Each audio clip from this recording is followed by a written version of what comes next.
Good evening. Welcome to California Today. I'm David Lamb, sitting in for Liang Zhang. Here's a preview of some of today's stories. A mother and head of a parents' rights group has called for an investigation on a crisis support organization that she accuses is for grooming children. We'll hear what she is saying parents need to do.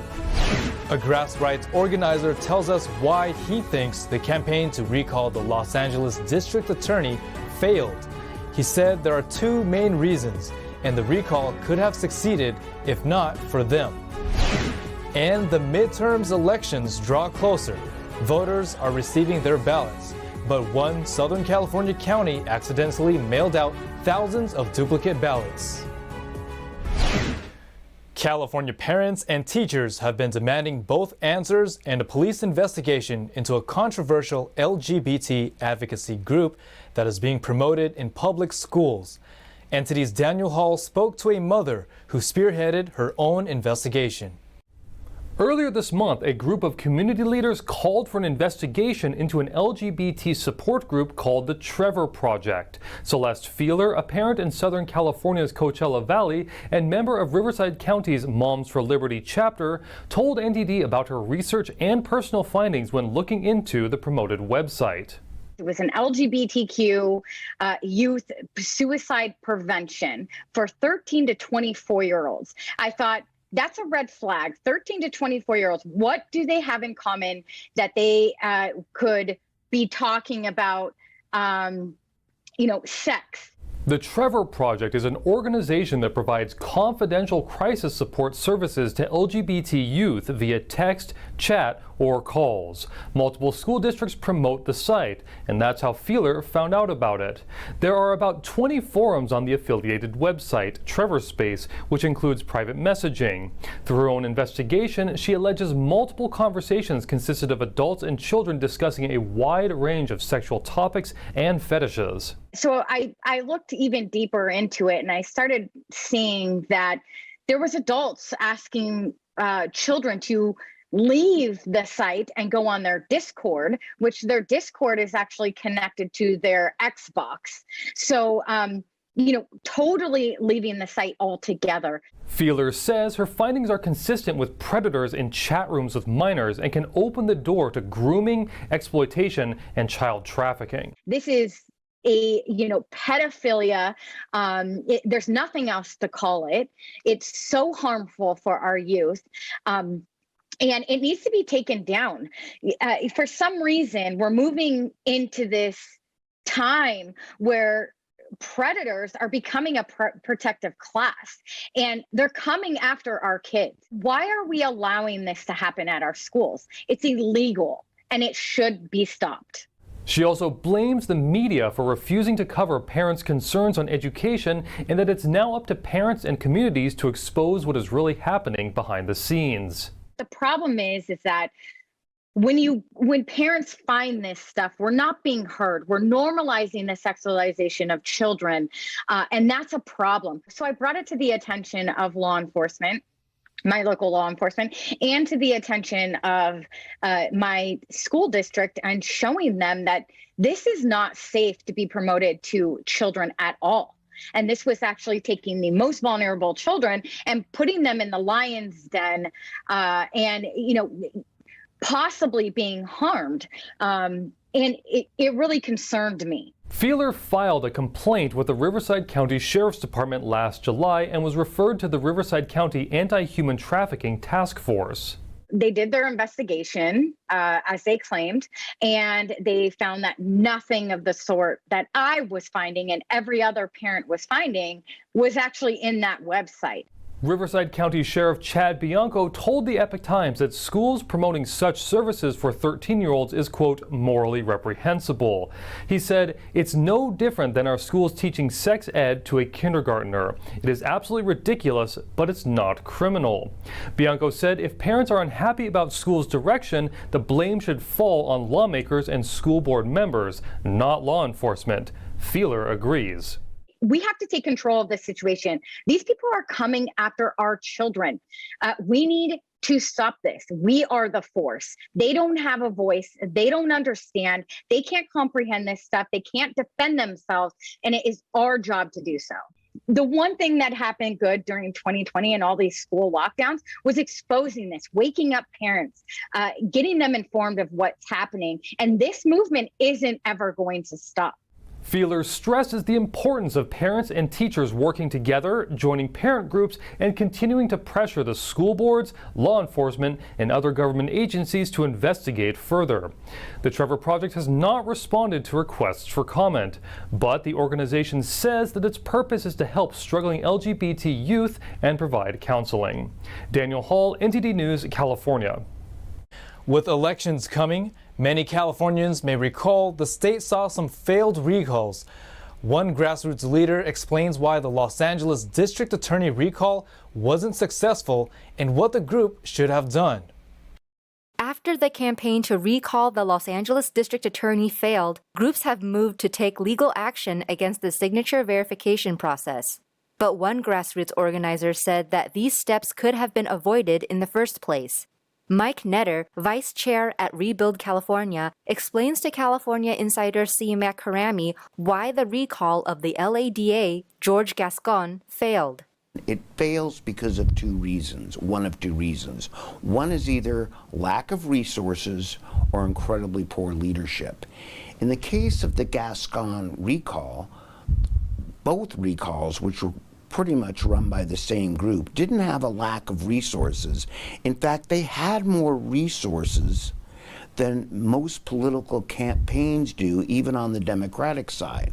So you have to look at it as a failure of leadership.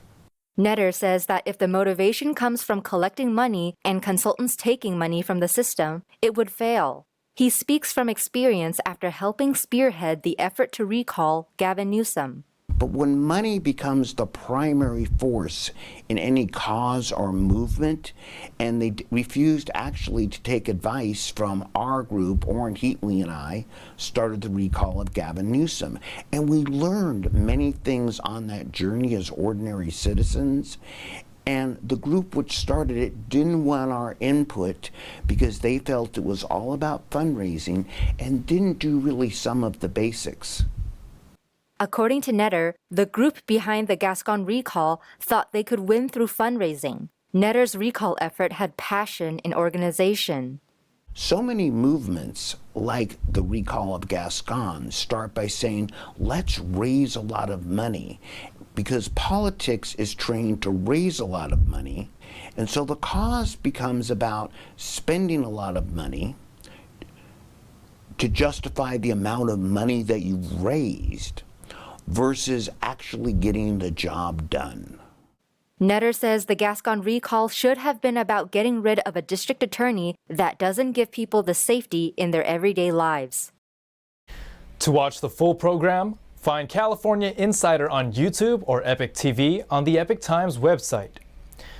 With Election Day coming up in just a few weeks, on Wednesday, I got a look inside a ballot center as county offices prepare for the midterm election. On Wednesday, members of the Registrar of Voters Office in Santa Clara County gave the public a demo of the voting machines to be used for the November 8th election. They want the public to learn about the voting processes, security infrastructure, and how to vote.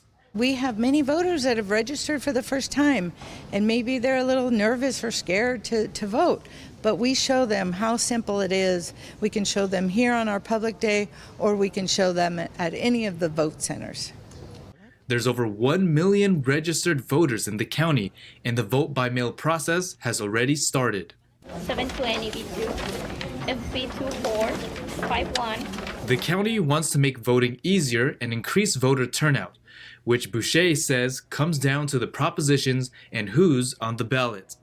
We will have 25 vote centers opening on October 29th, and on November 5th, we'll bring in additional 78 vote centers for a total of 103 vote centers for any voter to visit, to cast their ballot, drop off their ballot, be issued a replacement ballot, or receive any language services that they need.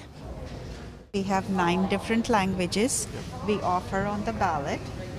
Boucher says her department takes election security seriously. One of the measures is that the tabulation system is not connected to the internet, and 2 people are always with the ballots and voting equipment. She also said it's important for voters to sign the outside of their envelopes. We can compare their signature on file to the signature on their envelope so we can validate it and then be able to open and tabulate their ballot that was enclosed. She says accurate information can be found with election officials at the Registrar of Voters. Voters can track the status of their ballot at where'smyballot.sos.ca.gov. The Santa Clara County Register of Voters office said they already received 35,000 vote-by-mail ballots as of Tuesday. They're encouraging everyone to cast their ballots and do their part. Now, the last day to register to vote is October 24th for the November 8th election. David Lamb, NTD News, California. A Southern California county accidentally mailed duplicate ballots to 5,000 voters. The registrar's office says they will not be counted. According to the Riverside County Registrar of Voters office, about 5,000 duplicate ballots were mailed to some voters in Riverside County. Apparently, it was a computer system error that mistakenly generated the duplicate mailing files. The error was discovered over the weekend, but the ballots were already delivered to the U.S. Postal Service. According to Registrar of Voters Rebecca Spencer, the duplicate ballots will not be counted. She apologized for the inconvenience. The office recommends destroying the duplicate ballot. Each vote-by-mail envelope has a barcode that gets scanned and accepted. It automatically locks the voter's record, so a person can only vote once. We're going to take a short break, but here's a look at what we got for you coming up next. Before there were smartphones, SD cards, and USBs, people stored photos and other documents on floppy disks. Despite the hardware being antiquated, one enthusiast is keeping the business alive. And California's zoos are getting extra help from the community to feed their animals. Plants growing in neighborhoods are sometimes on the menu. That and more on California Today.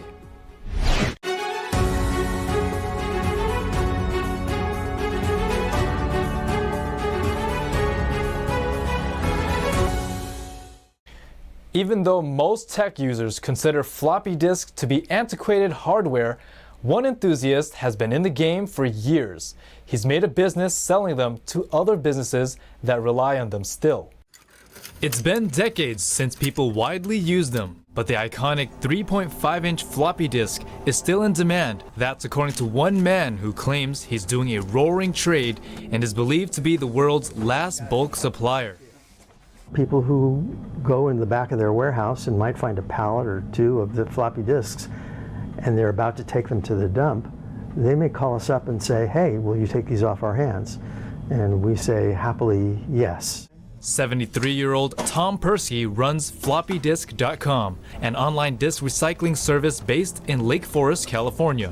He receives them from all over the world, both used and new, and then sends them out again to a steady and reliable customer base.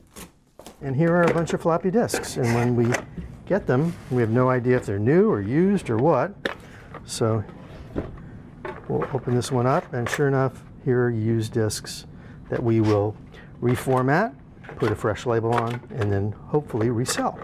Persky originally worked in software development for a tax company in the 1990s that used floppy disks. He fell in love with the business and took on the floppy disk portion when it spun off. There are a lot of people in the tool and die business who use floppy disks. They have this big equipment that you have to get the information in and out. Along with the embroidery industry, they also have a large number of airline customers. Most people don't know that about 1/3 to 1/2 of all of the aircraft flying today were built 20 years ago. And if you built a plane 20 or 30 or even 40 years ago, you would use a floppy disk to get information in and out of some of the avionics of that airplane. The entrepreneur shows off a true relic of the computer age, the 8-inch floppy disk. So some people think of this as a floppy disk and they think this is really old. If you think this is old, take a look at this. This is a floppy disk from the 1970s. And we have literally thousands and thousands of these. He says some of them work, some don't, but that overall, floppy disks are reliable, stable, and not hackable. Persky's warehouse is a treasure trove for nostalgics. I'm just going to grab a couple of these. And they have somebody's information on them. We can make that information go away with a degausser. That's a gigantic magnet, which is going to make all of the information disappear.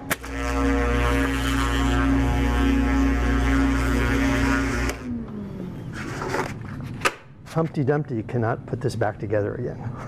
Next, it's the labeling machine.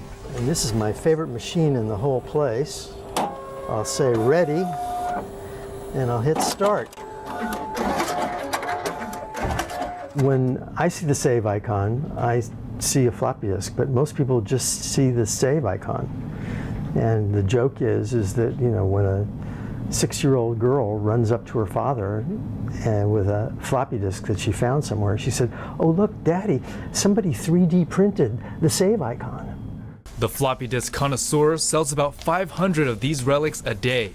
Persky says he knows that times have changed, but that he'll be around for as long as people want to have the discs. California zoos are turning to the community to help feed their animals. Plants that grow in local neighborhoods can sometimes be on the menu for the zoo's koalas and giraffes. This is foraging on a massive scale. George Trujillo, a horticulturist at San Francisco Zoo, is gathering eucalyptus from verges and gardens around San Francisco.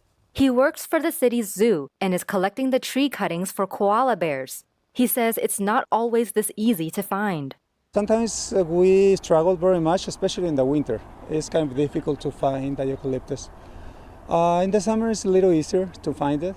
This eucalyptus is a non-native species brought over by migrating Australians during the gold rush around the 1850s. The state government encouraged planting of the tree, but later found its timber unusable. Now it flourishes throughout several city parks. Eucalyptus leaves are the main diet for koalas, which are the only species that consume them since it's toxic to most mammals. Koalas can eat more than 2 pounds of eucalyptus leaves a day, but it is expensive to ship and only lasts for a day or two once it's unfrozen. So most of the eucalyptus have between 40 to 70% water in the leaves, so a truly healthy koala will not need to drink from a water source. San Francisco Zoo will need to forage even more eucalyptus in the near future as a third koala will soon arrive. So the eucalyptus that we cut for them is very particular, and luckily here at the zoo I have a great horticulture team that goes all around San Francisco cutting it. And the other fascinating thing is they typically will only eat the new growth. Across the San Francisco Bay Bridge in Oakland, a local tree trimming crew removes limbs from another invasive species, the acacia tree, native to Africa. So giraffes out in the wild can eat about 75 pounds of food a day. They are walking miles and miles, expending a lot of energy, so they need to eat a lot of food. And while we can't sustainably grow that here ourselves, we look to the community for help. Rather than composting the debris the company gets from residents' backyards and businesses, they donate acacia branches to the Oakland Zoo, where the leaves are a favorite of the zoo's 5 giraffes. We are very lucky here in the Bay Area that we have a plethora of trees growing in your own backyards, at public parks. Rao says many zoos like Oakland wouldn't survive without foraging. Being a nonprofit, we're not able to expend a lot of finances that other facilities might be able to. So through the community support is what really helps us here be able to take care of these animals every day. The keepers say foraging became vital during the pandemic as zoos across the country had to feed their animals with very little revenue from visitors. Now to NTD's Thomas Christian for an update on sports.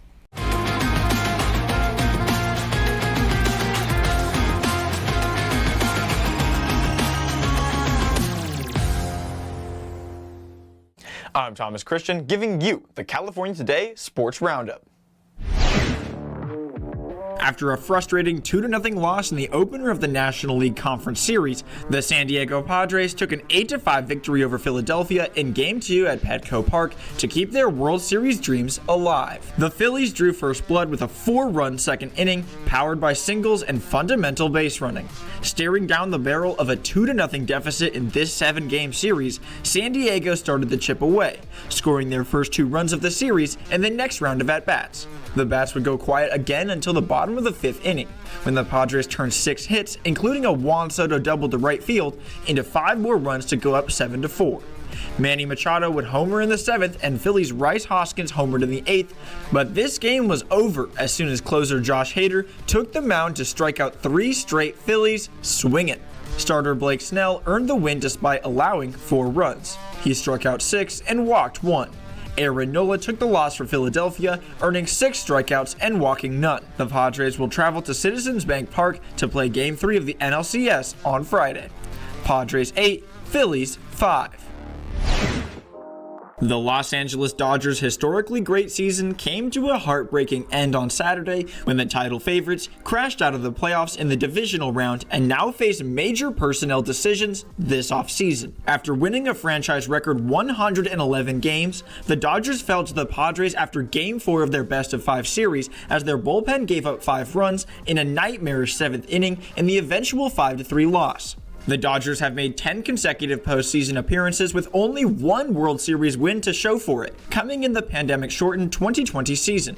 Frustrated fans were quick to point the finger at manager Dave Roberts. As he has in postseasons past, Roberts came under fire for his management of the pitching staff when he made a mid-at-bat pitching change to bring in reliever Alex Vesia, who did not get sufficient time to warm up. To make matters worse, he went on to give up the go-ahead run. The LA Times, citing a source on Sunday, reported that Roberts is expected to return in 2023 for his 8th season to try and lead the team back to the promised land. The front office will also be faced with plenty of painful choices to make going forward. The Dodgers will need to decide whether to bring back veteran third baseman Justin Turner, who will be 38 in November, and former NL MVP Cody Bellinger, who struggled mightily at the plate in the last 2 seasons and was benched for Game 3 and 4 of the playoff series. There is also the case of speedy shortstop Trey Turner, who is set to become a highly sought-after free agent this offseason. Other teams are expected to offer Turner big money and long-term deals, and the Dodgers will have to decide whether to match those offers or spend their money elsewhere. It also remains to be seen whether left-handed starter Clayton Kershaw will return for another season or retire. The 34-year-old future Hall of Famer said he was leaning towards coming back, but made no guarantees. This 111-win Dodgers squad had a payroll of over $290 million last season, good for second in the MLB. Spending even more without trophies to show for it could be an unpopular decision amongst management. They have shown in the past to be willing to spend, but Benjamin Franklin's can't hit home runs or play first base. LA will need its high-priced talent to perform for any amount of spending to be worth it. And that's all for your California Today Sports Roundup. That's all we've got for you tonight. We'd like for you to join us again on California Today every weekday at 8:30 p.m. Make sure to check out our broadcasts on our California Today webpage. You can find it at ntd.com/California-today. You can also find all of our top latest clips there, ready to share with friends and family. Send us a message on Twitter, Facebook, or Instagram, or through our email, california.today@ntd.com. I'm David Lamb, sitting in for Liang Jiang. Have a wonderful evening.